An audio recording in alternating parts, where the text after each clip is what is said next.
সকাল সকাল private car garage থেকে বের হয়েছে পুরো ফ্যামিলি হচ্ছে ঘোরার মোড়ে।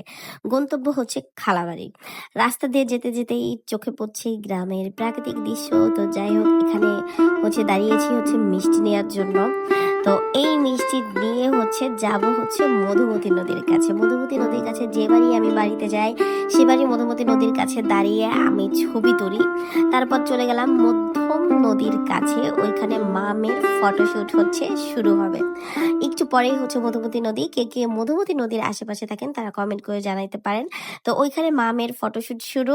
এক একটা পোজ দেখে মনে হচ্ছিল বাংলা নাটকের পোস্টার শুট চলতেছে। তো যাই হোক, নদীর পাশের বাতাস, সূর্যের আলো, তার গ্রামের সেই ভাইব সব মিলিয়ে মিলিয়ে একদম মানে পারফেক্ট মোমেন্ট আর কি। তো খালাবাড়ি যে হচ্ছে এই যে দেশি বড়ই টক বড়ই কে কে পছন্দ করেন কমেন্ট করে জানান। আমি কিন্তু এর ভর্তা খেতে খুবই পছন্দ করি। আমরা লাঞ্চ করে হচ্ছে খালামণির গ্রামের বাড়িতে আর কি চলে গিয়েছিলাম। এখানে মানে আমি যখন ভিডিও করি আর কি তখন বড়ই পাকার অমন মৌসুম ছিল না। তো এই যে হচ্ছে আমি হচ্ছে পাকা বড়ইগুলো নিচ্ছিলাম। এটা কিন্তু ভোট দেওয়ার পরের ভিডিও, আমার হাতে মানে ভোটের কালি এখনো আছে।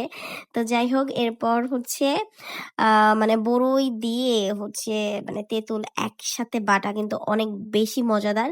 তারপর হচ্ছে দেখলাম যে ওইখানে সবাই হচ্ছে মাছ ধরতেছে। এখানে আমার কাজিনও ছিল, ও আর কি দেখাচ্ছিল।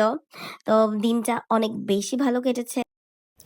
আজকের দিনটা আসলে সিম্পল না, এটা ছিল পিওর ভিলেজ থেরাপি যেটাকে বলে। শহরের হাজার টেনশনের চেয়ে গ্রামের একদিন অনেক শান্তি দেয়। শেষে একটা কথাই বলবো, এমন ফ্যামিলি ট্রিপ বারবার দরকার, কারণ স্মৃতিগুলো একদিন সবচেয়ে দামি হয়ে যায়।